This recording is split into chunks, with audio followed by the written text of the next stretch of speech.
3 barrages du Nord atteignent leur capacité maximale suite aux récentes précipitations.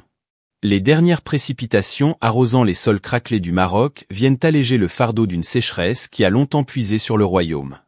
Selon les derniers chiffres publiés aujourd'hui par la Direction générale de l'ingénierie de l'eau du ministère de l'Équipement et de l'eau, la situation des barrages au Maroc offre un panorama contrasté. La région de Tanger-Tétouan à l'Océma, qui a bénéficié le plus des récentes pluies, a atteint 50% de sa capacité totale de stockage d'eau. En effet, 3 barrages emblématiques de la région nord du Maroc se distinguent par un taux de remplissage complet de 100%. Situé dans la province de Tétouan, le barrage Sharif al-Idrissi est un véritable symbole de la réussite en matière de gestion hydraulique. Sa capacité maximale est actuellement atteinte. Toujours dans la province de Tétouan, Barrage Nacle est un autre exemple de gestion efficace des ressources en eau dans la région.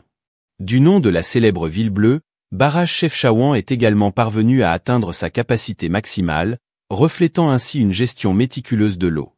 Pas loin de Tétouan, à l'arrache, le barrage Oued El Makazine, le plus grand de la région, a pu atteindre un taux de remplissage impressionnant de 75,23% avec une capacité de 506,21 millions de mètres cubes. Bien que ce chiffre soit relativement élevé, il marque une diminution par rapport à l'année précédente, où le barrage était rempli à 84,1% de sa totalité, soit 566 millions de mètres cubes.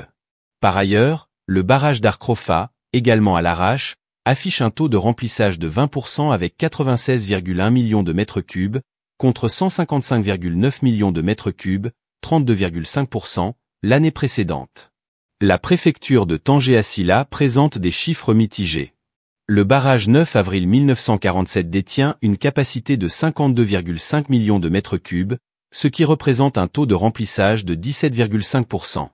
Cependant, cette performance est en légère baisse par rapport à l'année précédente, où le taux était de 19,8% avec 59,5 millions de mètres cubes.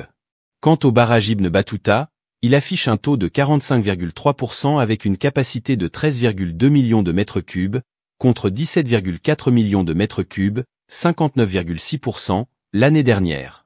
Concernant la province de Faanjra, le barrage Moulay Hassan Ben El Mehdi présente un taux de remplissage de 55,1% avec 12,9 millions de mètres cubes. Pour le barrage Tanger-Méditerranée, il affiche un taux de 75,5%, soit 16,7 millions de mètres cubes. Ces chiffres marquent une diminution par rapport à 2023 où le taux de remplissage était respectivement de 70,3% et 99,9%. Le barrage Smir, situé dans la préfecture de Mdikfnidek, est presque plein avec un taux de remplissage de 81,2%, soit 31,6 millions de mètres cubes. Cette performance est en léger retrait par rapport à l'année précédente où le barrage était rempli à 97,6% de sa capacité avec 38 millions de mètres cubes. La province d'Al-Océma présente des taux de remplissage plus bas. Le barrage Mohamed Ben Abdelkrim El Khattab affiche un taux de remplissage de 20,4% avec 2,4 millions de mètres cubes. Le barrage Al-Jomoa est le moins rempli de la région avec un taux de 9,2% et une capacité de 0,5 millions de mètres cubes. Au niveau national, les barrages du Maroc ont une capacité totale de 4 463,6 milliards de mètres cubes, avec un taux de remplissage global d'environ 27,7%. Cette situation souligne l'importance cruciale de la conservation des ressources en eau. Réforme de la Moudawana, les propositions d'amendement de l'instance de révision transmises à Akanouche pour présentation au roi. Le chef du gouvernement a reçu ce samedi 30 mars 2024 les propositions de l'instance chargée de la révision du Code de la famille, en vue de les soumettre à la haute appréciation de Sa Majesté le Roi, annonce l'agence EMAP.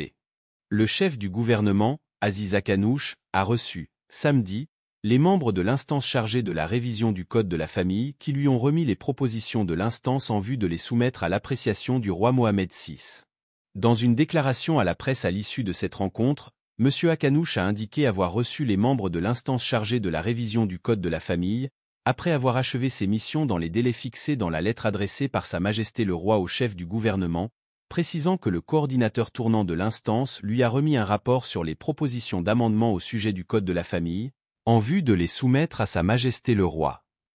L'instance a travaillé selon une approche participative élargie à travers l'organisation de séances d'audition des différents acteurs des organisations de la société civile œuvrant dans le domaine de la femme, de l'enfance, des droits de l'homme, ainsi que des partis politiques, des centrales syndicales, des magistrats, des acteurs, des chercheurs, des académiciens et des établissements et départements ministériels, a-t-il ajouté.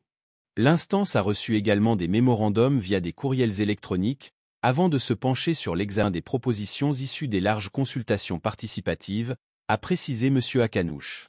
À cette occasion, le chef du gouvernement a réitéré ses sincères remerciements et sa gratitude au roi Mohamed VI, Amir al-Mouminin, qui a bien voulu adopter cette approche participative élargie pour trouver les moyens à même de permettre à la famille marocaine de jouer pleinement ses rôles en tant que pilier de la société.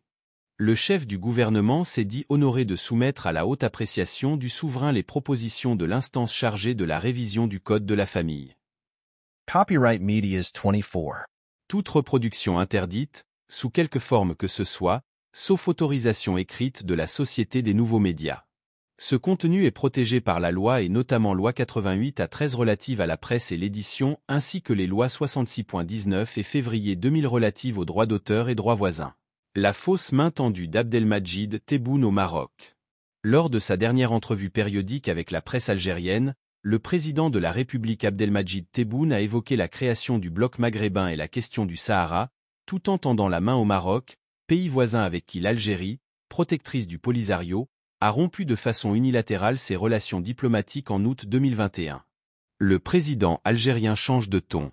Samedi, il a, lors d'une entrevue périodique avec les représentants des médias locaux, annoncé l'organisation des rencontres maghrébines inclusives.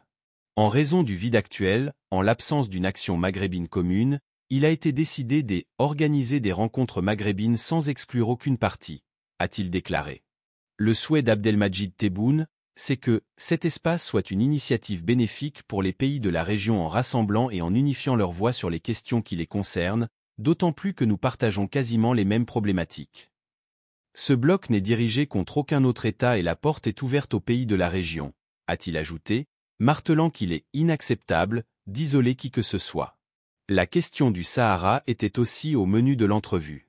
Elle est une cause juste inscrite à l'agenda des Nations Unies, a déclaré le président algérien. Il a toutefois tenu à nuancer que son règlement n'est pas dirigé contre nos frères au Maroc ou quiconque, mais il s'agit d'une question de décolonisation.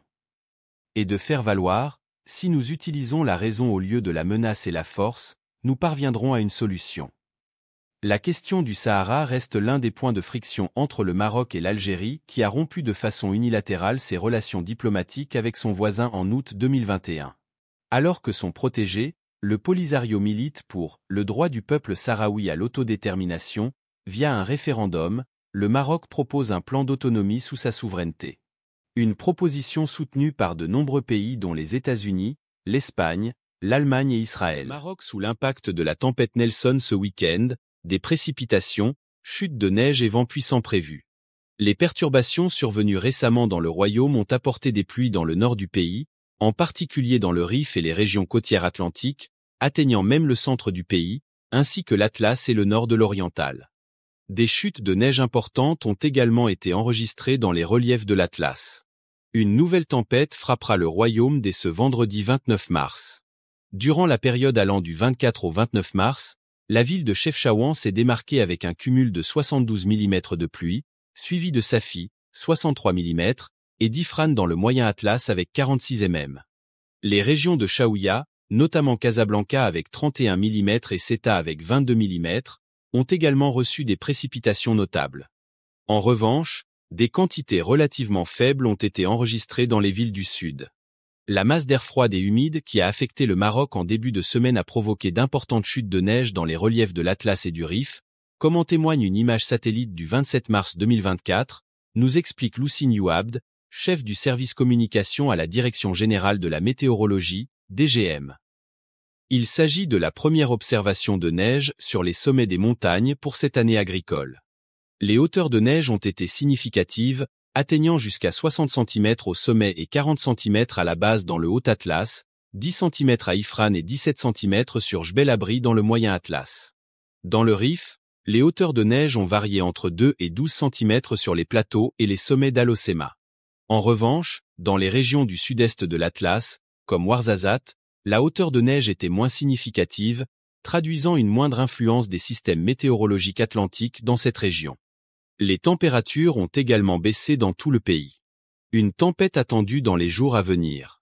La Direction générale de la météorologie annonce l'arrivée imminente d'une tempête qui affectera le royaume dès ce vendredi 29 mars 2024.